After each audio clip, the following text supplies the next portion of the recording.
Hello बच्चों, हमारी good morning to all of you. Welcome to my channel physics mantra. और हम शुरू करने जा रहे हैं क्लास 11 का first chapter which is physical world, यानी कि फिजिक्स की दुनिया। किसकी दुनिया? फिजिक्स की दुनिया। बहुत अच्छी दुनिया है। What is physics? Everything is physics. इस यूनिवर्स में जो जो चीजें हैं, जो जो फिनोमिना है, कुछ भी घटी हुई घटनाएं फिजिक्स की नहीं। सच में? अच्छा, याद करो, पुराने जमाने में, थोड़ा सा पुराने जमाने में एक गाना बना था, याद आ रहा है? क्यों चलती है पवन, क्यों झूमे है गगन, क्यों खड़ता हैंडपंप, ये तुम जानो या हम क्यों? क्योंकि हम फिजिक्स पढ़ते हैं। क्योंकि हम फिजिक्स पढ़ते हैं, एक्चुअली यही रीजन है यार। सोचो कैसी दुनिया होगी आज से कुछ सालों पहले, जब कुछ इन्वेंट नहीं हुआ था, ना 4G था, ना 3G था, इनफैक्ट मोबाइल भी नहीं था। तो वहां के लोगों ने कैसे सोचा होगा, ये सब बना कैसे होगा, ये लॉस कहां से है? फ्लेमिंग ने लॉस दे दिए, न्यूटन ने लॉस दे दिए, मैक्सवेल ने लॉस दिए। अभी तो ये आए कहां से होंगे, कैसे सोचे गए होंगे? सोचने की बात है। तो सबसे पहले हुआ होगा ऑब्जर्वेशन। ऑब्जर्वेशन, हवा ऐसे क्यों चल रही है, बादल कैसे बन रहे हैं, तारे टिम टिम टिम टिम क्यों कर रहे हैं, घड़ी ऐसे क्यों चल रही है, सूरज सुबह जब उगता है तो लाल होता है, धीरे धीरे पीला होता है, फिर सफेद हो जाता है। At the time of sunrise and sunset, sun becomes like a red, then yellow, then white. Why? Why? कई सारे क्वेश्चंस दिमाग में चलते रहते हैं।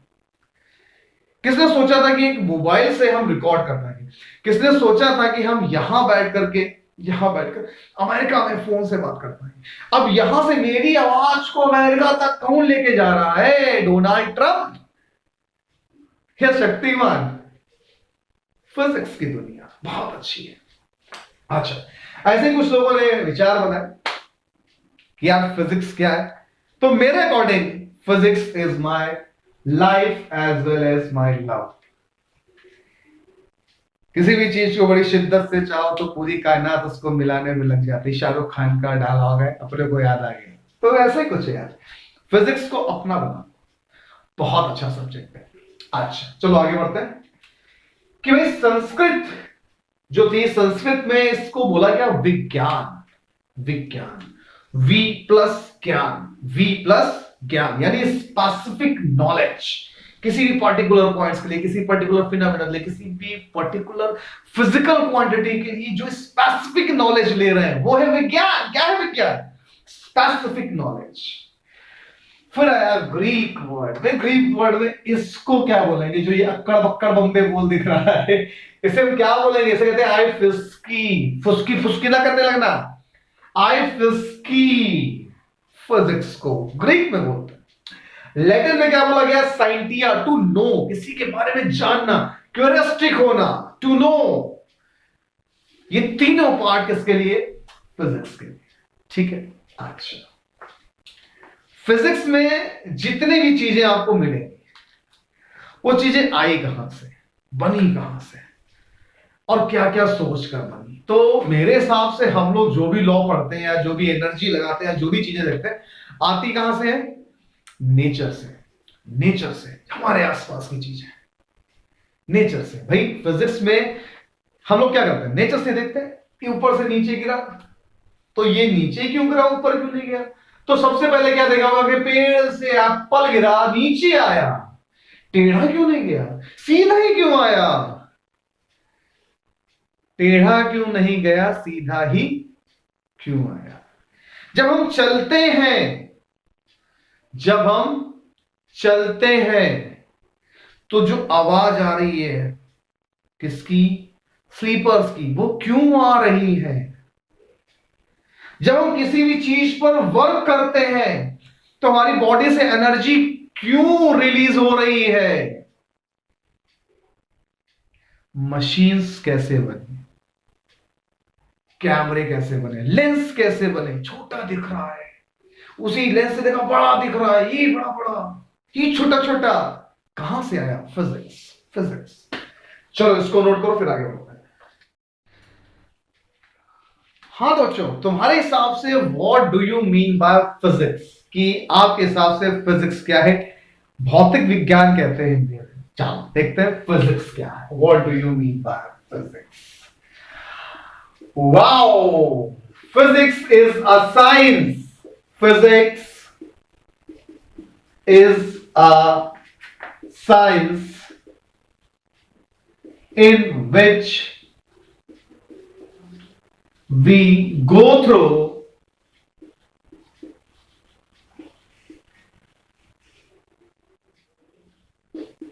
the study of, एक minute, the scientific study of, scientific study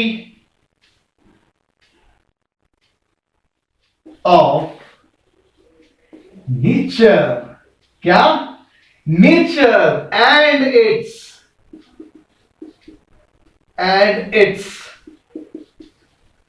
natural incidents,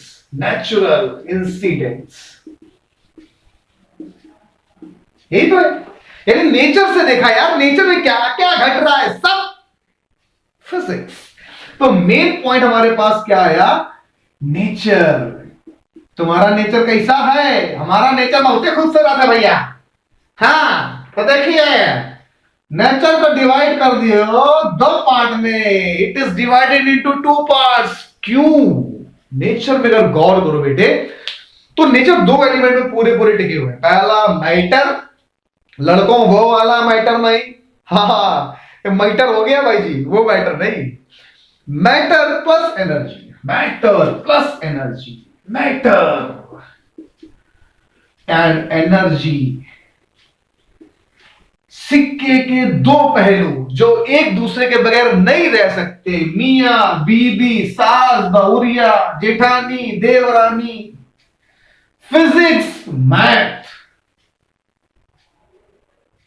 दोस्त दोस्त, सिक्के के दो पहलू। यानी कि अगर क्वाइन के वन साइड में मैटर लिखा है तो क्वाइन के अनदर साइड में एनर्जी है।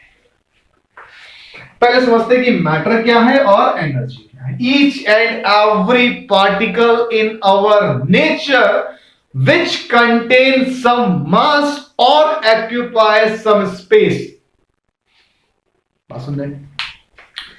कोई भी पार्टिकल हो जिसके पास कुछ भी मास है और वो कुछ स्पेस ले रहा है, या ऐसे समझ लो कि अगर हमारे ऑर्गन्स जो है, सो सेंस ऑर्गन है, उस पर कुछ फील कर रहा है, हवा चल रही है, फील होता है, फील होता है। यहां तक बदबू आदि सूंघते हो, फील होता है।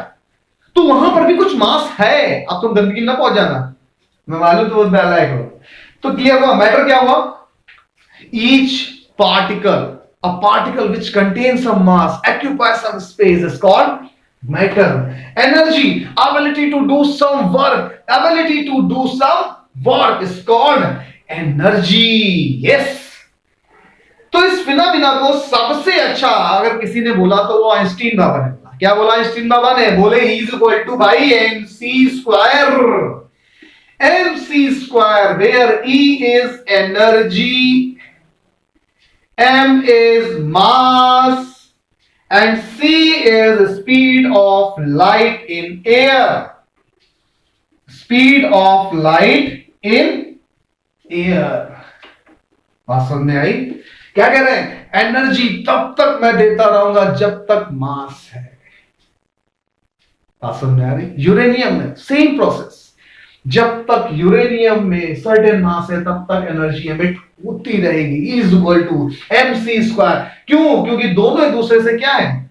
कोरिलेटेड, मैटर और एनर्जी। तो नेचर जो बना हमारा वो मैटर और एनर्जी बना। यानी अल्टीमेटली हम मैटर और एनर्जी का ही ऑब्जर्वेशन पूरी फिजिक्स में करते हैं।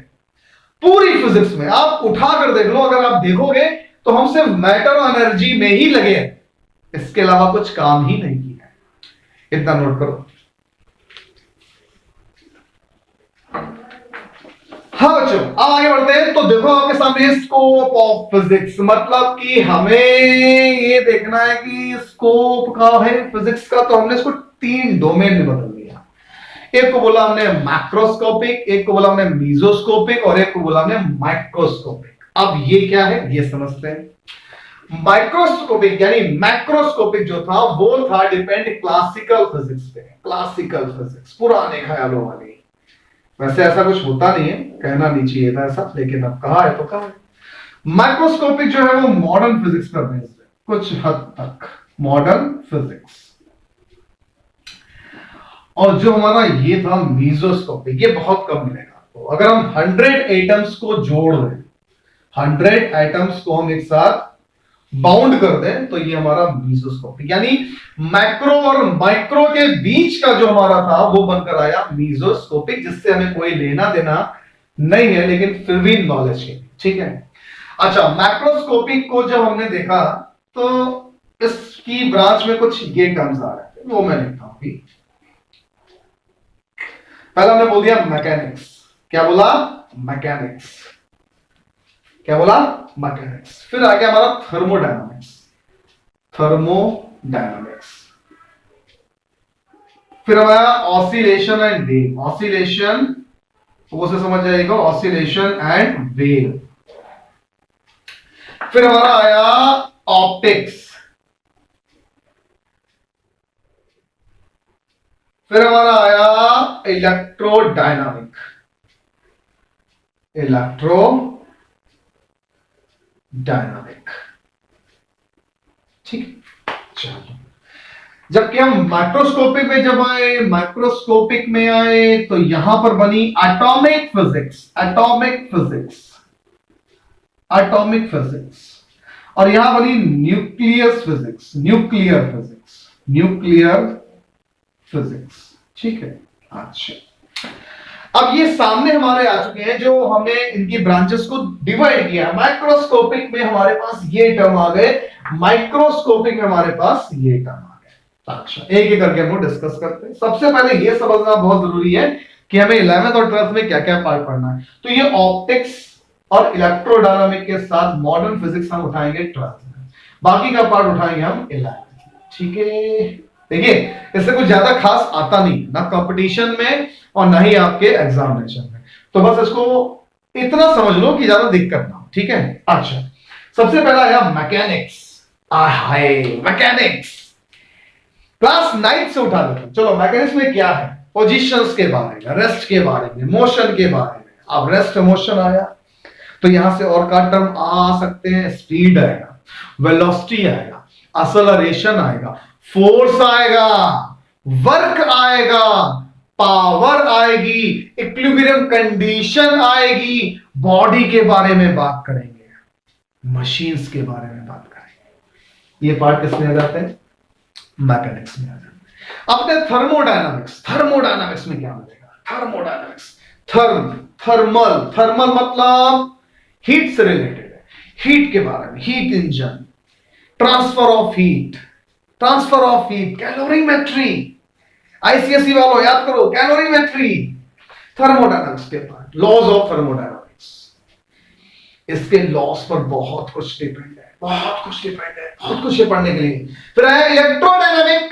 इलेक्ट्रोडायनामिक यानी इलेक्ट्रिक और मैग्नेटिक का कंबाइंड कॉम्बिनेशन। ये भी ध्यान रखना, इलेक्ट्रिक और मैग्नेटिक अलग नहीं है, एक दूसरे से कोरिलेटेड है। किसने बताया था? ऑस्टेड और फैराडे ने। याद करो यार, ईएमएफ जनरेट करते हो, ईएमएफ जनरेट करते हो तो क्या करते हैं? Magnetic energy into electrical energy, electrical energy into magnetic energy. ठीक, अच्छा। ऑप्टिक्स 10th की वीडियो उठा लो। ऑप्टिक्स में क्या रहता है? लाइट रेस के बारे में हम लोग पढ़ते हैं। ऑसिलेशन एंड वेव, वेव्स कैसे चल रही हैं, साउंड कैसे प्रोड्यूस हो रहा है, वाइब्रेशंस क्या आ रही हैं, हर एक चीज में जो आवाजें निकल रही हैं, वेव्स बनकर आ रही हैं, ऑसिलेशंस हो रहे हैं, पेंडुलम चल रहा है। बात समझ आ गई? Oscillations and wave. अच्छा, इसके बाद हमारे पास आया एटॉमिक फिजिक्स और न्यूक्लियर फिजिक्स। एटॉमिक फिजिक्स और न्यूक्लियर फिजिक्स की अगर हम बात करें तो दोनों न्यूक्लियस के बारे में बात करते हैं। न्यूक्लियस के बारे में बात करते हैं, एक बात करता है आउटसाइड के लिए, आउटसाइड द न्यूक्लियस, और एक बात करता है इनसाइड द न्यूक्लियस, यानी कि छोटे छोटे टर्म्स, इलेक्ट्रॉन, प्रोटॉन, न्यूट्रॉन के बारे में, न्यूक्लियस के बारे में, कि एटम्स के बारे में, ये यहां पर फिजिक्स आ जाती है। कौन सी? Modern physics. ये आता है हमारा स्कोप ऑफ फिजिक्स में। लिखने को तो बहुत कुछ है, लेकिन उसकी नीड नहीं है। इतना नोट करो। हाँ बच्चों, अब देखते हैं हमारा यूनिफिकेशन एंड रिडक्शनिज्म। ये है क्या यूनिफिकेशन? पहले ये समझो यूनि का मतलब क्या था। UNI का मतलब होता है एक। यूनिफिकेशन करने की बहुत जरूरत थी, बहुत ज्यादा जरूरत थी। जैसे कि मान लो अभी अपन लोग कानपुर में, ठीक है, तो गए सब्जी लेने, हम कहा भैया ऐसा करो पाव भर टमाटर दे दो। कितने? पाव भर। अभी अगर यार यही सेम बात अगर हम ऑस्ट्रेलिया में जाकर बोलेंगे तो क्या समझ पाएगा, या चीन में जाकर के बोलेंगे? ऑस्ट्रेलिया क्या बोलोगे? प्लीज गिव एक्चुअली कैसे अच्छा। हम यार ये प्रॉब्लम है ना। जरूरी थोड़ी ना है कि जो यहां पर हम यूनिट कर रहे हैं यूज हो वहां पर भी हो। पॉसिबल नहीं था। अब मान लो कोई आया और उसको साड़ी लेनी है, तो उसने कहा ऐसा यार दो बित्ते की साड़ी दे दो, या 2 फुट की दे दो, या 2 फुट का कपड़ा दे दो, इस तरीके से। तो हमने क्या किया? यूनिफिकेशन किया। यूनिफिकेशन जब किया तो हमने उसको बनाया ऐसा यूनिट, मतलब कि वो यूनिट जो यहां पर भी बोली जाए, और ऑस्ट्रेलिया में भी बोली जाए, और चीन में भी बोली जाए। अगर हम मीटर बोलेंगे तो फिर हम मीटर ही बोलेंगे। जैसे कि एक और एग्जांपल लेते हैं। मान लो एनर्जी, बहुत सारी एनर्जी हमें देखने को मिलती है, बहुत सारी। मैकेनिकल एनर्जी, ऐसे शुरू करते हैं। चलो यहां शुरुआत से। काइनेटिक एनर्जी, काइनेटिक, पोटेंशियल, ठीक है, electrical energy, electrical energy, thermal energy,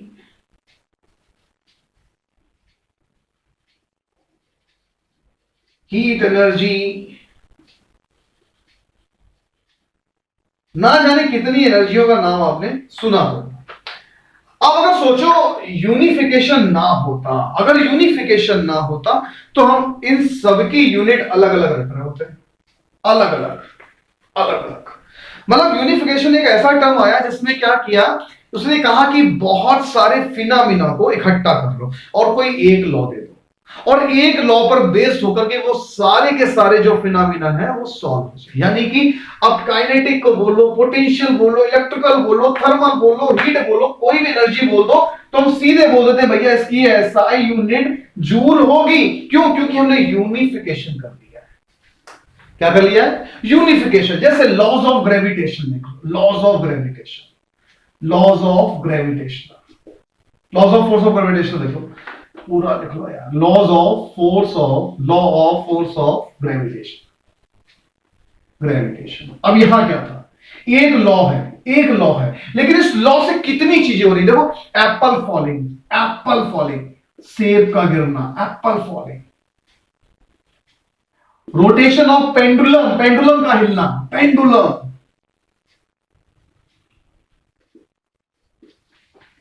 orbit यानी प्लैनेट्स का, प्लैनेट रिवॉल्विंग, प्लैनेट्स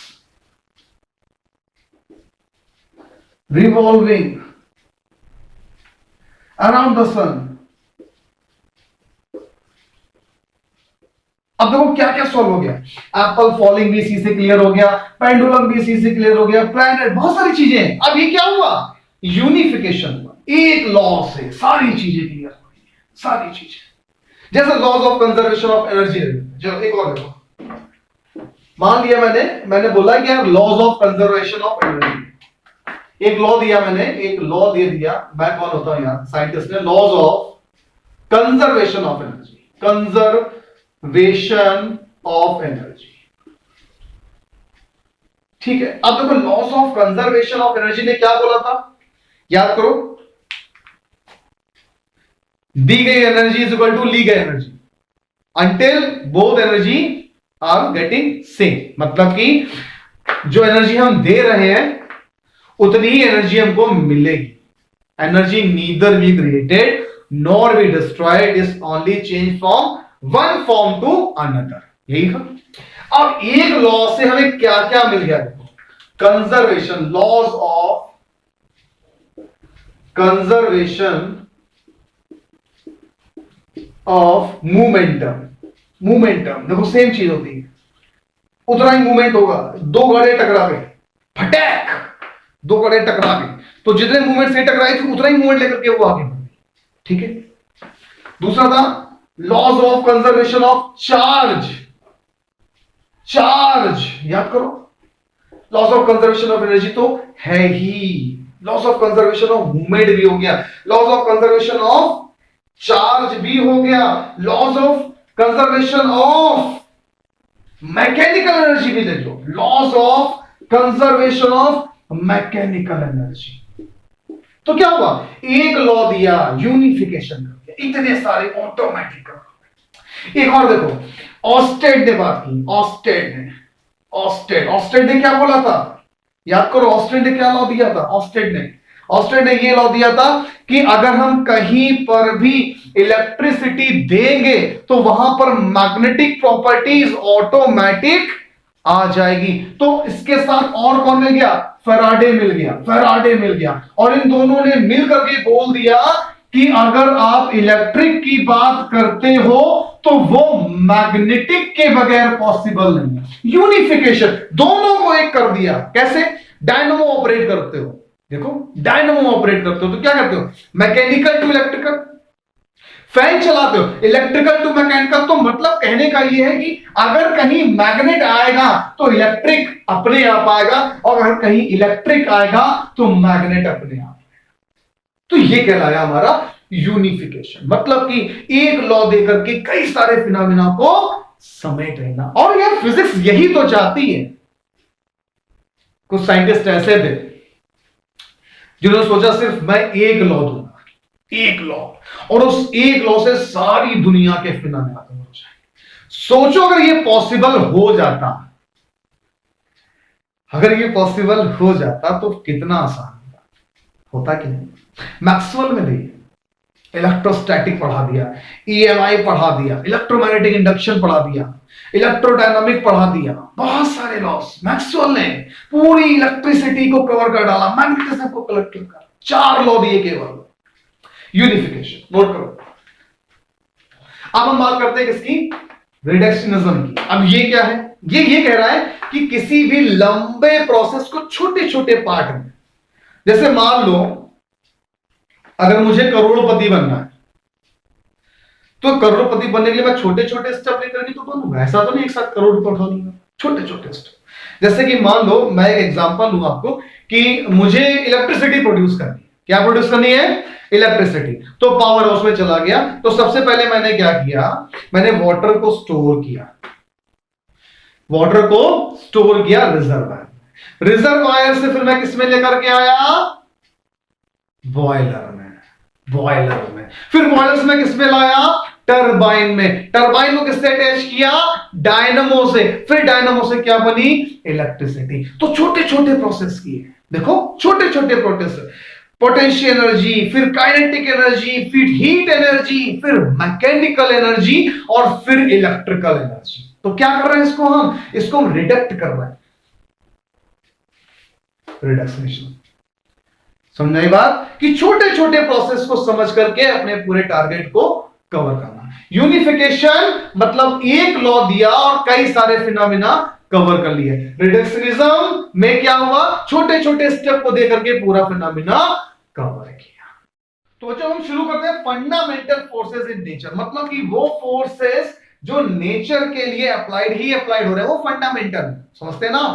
पहला कहलाता है ग्रेविटेशनल फोर्स। पहला क्या है, ग्रेविटेशनल फोर्स। क्या कहता है, it is a force which act in between two different body having a some mass. यानी कि अगर दो बॉडी है, एक m1 है, एक m2 है, तो इन दोनों के बीच में एक अट्रैक्शन फोर्स जरूर लगेगा। वो कौन सा है, और ग्रेविटेशनल फोर्स है। और आपको मालूम है कि हमारे नेचर में मोस्टली पार्टिकल्स हैविंग अ मास, यानी हर एक पार्टिकल में कहीं ना कहीं ग्रेविटेशनल फोर्स लग रहा है। जो चीजें हमारे ग्रेविटी के अंडर में आ रही हैं, इसकी रेंज बहुत लंबी है, इसकी वैल्यू बहुत लंबी है, ग्रेविटेशनल फोर्स की बाउंडेड करता है। एक पॉइंट और क्लियर करते हैं, आईएससी वाले जो आए हैं, आईसीएसई में थे, ग्रेविटेशनल फोर्स को क्या हम सेंट्रीपिटल फोर्स बोल सकते हैं। My question is that, comment section में बताइएगा कि क्या हम ग्रेविटेशनल फोर्स को सेंट्रीपिटल फोर्स बोल सकते हैं कि नहीं। सेंट्रीपिटल फोर्स क्या था? अ फोर्स, 9 सीबीएसई में भी है, अ force which is acting towards the centre, towards the centre. तो क्या ये फोर्स सेंट्रीपिटल होगा? क्या ये फोर्स सेंटर फोर्स होगा? Gravitational force. फिर आया वीक न्यूक्लियर फोर्सेस। अब ये वीक न्यूक्लियर फोर्सेस से क्या लेना देना? वीक न्यूक्लियर फोर्सेस उन एलिमेंट्स के लिए जो बहुत छोटे होते हैं और जिनकी जो लाइफ होती है वो बहुत शॉर्ट इंटरवल की होती है। जो इनकी लाइफ होती है वो बहुत शॉर्ट इंटरवल की होती है, जैसे लैप्टन, मीजन। इनकी जो लाइफ होती है, जो इनके बीच का फोर्स लगता है, वो लैप्टन से लैप्टन, लैप्टन से मीजन, बहुत शॉर्ट इंटरवल ऑफ टाइम के होते हैं। ठीक है, वो फोर्सेस कहलाते हैं हमारे वीक न्यूक्लियर फोर्सेस। फिर आया हमारा इलेक्ट्रोमैग्नेटिक फोर्सेस। दो चार्ज के बीच में, either they are in motion और they are in rest, a force which act in between two charges, either they are in rest और in motion, is called electromagnetic forces. Q1 Q2 रखा है, इन दोनों के बीच में जो फोर्स लग रहा है, चाहे ये रेस्ट में हो चाहे ये मोशन में हो, वो कहलाएगा हमारा इलेक्ट्रोमैग्नेटिक फोर्स। ठीक है, फिर आया स्ट्रॉन्ग न्यूक्लियर फोर्सेस। ठीक है, इलेक्ट्रॉन, प्रोटॉन, न्यूट्रॉन। प्रोटॉन और न्यूट्रॉन को बैलेंस करता है, बैलेंस करता है, वो फोर्स कहलाता है हमारा स्ट्रॉन्ग न्यूक्लियर फोर्सेस। और ये सब देखा होगा भी, एक ओवरव्यू दिया मैंने आपको, बुक्स उठा के एक बार रीड करिएगा तो क्लियर हो जाएगा और अच्छे से। अगर आप इन चारों को देखोगे तो नेचर जो हमारी है, जो नेचर हमारी, वो इन पर ही मोस्टली बेस्ड है। अगर हमें इनका पूरा कॉन्सेप्ट क्लियर है तो हम नेचर के 99% पार्ट को कवर कर सकते हैं। नोट करिए।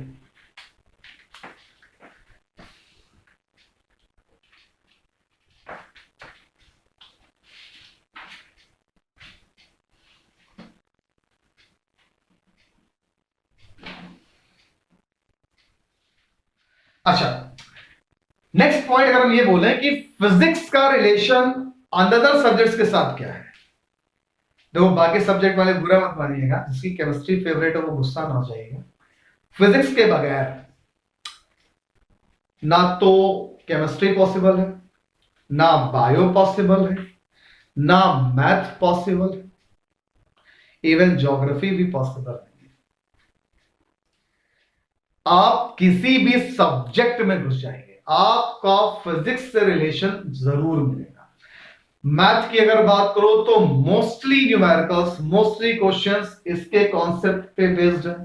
हम केमिस्ट्री की बात करें तो एटम आपको सुनने में आया थोड़ी देर पहले। अगर हम बॉटनी की बात करें तो भैया, अगर हम लेंस नहीं देंगे तो तुम रिसर्च कैसे करोगे बड़ा बड़ा करके, देखेंगे कैसे ऑर्गेनिज्म। टेलीस्कोप चाहिए, चाहिए कि नहीं, बायोलॉजी। यानी कि कुल मिलाकर के जो रिलेशन है फिजिक्स का, उसके बगैर बाकी सब्जेक्ट अधूरे हैं। यानी फिजिक्स इज आवर डैडी, नहीं है ना, लेकिन इसके बगैर अगर जो हम कंपेयर करें तो अदर सब्जेक्ट अधूरे हैं। ठीक है, अच्छा, लास्ट टर्म और यहीं से हमारा फिजिक्स वर्ड खत्म भी हो जाएगा, इसको ज्यादा लंबा खींचने की नीड नहीं है। टेक्नोलॉजी के बेस्ड में फिजिक्स का क्या होगा, किसी से कुछ छुपा नहीं है यार। आज एरोप्लेन में बैठ करके जा रहे हो, रॉकेट लॉन्च हो रहे हैं, टीवी हम देख रहे हैं, मोबाइल पे चैट हम कर रहे हैं, मोबाइल पे यहां से वहां तक की बात हो रही है। हम एक पर्टिकुलर चेयर पर बैठ करके वाइब्रेट फील कर रहे हैं, हमारी बॉडी का मसाज हो रहा है, मिक्सर ग्राइंडर से जूस निकल रहा है, चटनी पिस रही है, इंडक्शन चूल्हा रखा है, खाना पक रहा है, प्रेस लगा दिया, कपड़े हो गए, वॉशिंग मशीन चला दी, कपड़े धुल गए। फिजिक्स की देन है। टेक्नोलॉजी की अगर हम बात करेंगे तो विदाउट फिजिक्स ये पॉसिबल नहीं हो सकता। बैग को लेकर के जा रहे हैं, ट्रॉली बना दी मशीन, लिफ्ट बना दी मशीन, कहां से आया, फिजिक्स से आया। ट्रेन चल रही है, फिजिक्स से आया। तो जो टेक्नोलॉजी बेस्ड है वो फिजिक्स के बगैर अधूरी है। यहीं से बच्चों हमारा शुरू हुआ था, जो फिजिकल वर्ल्ड खत्म होता है। नेक्स्ट चैप्टर में आपका लेकर के आऊंगा, कौन सा चैप्टर नंबर 2 नाम क्या है कमेंट सेक्शन में बताओ, ठीक है। बहुत जल्द आपको सेकंड चैप्टर मिल जाएगा, तब तक के लिए stay at home, stay safe, अपनी रिस्पेक्ट करो, अपनी मम्मी पापा की रिस्पेक्ट करो। जय हिंद, बाय बाय।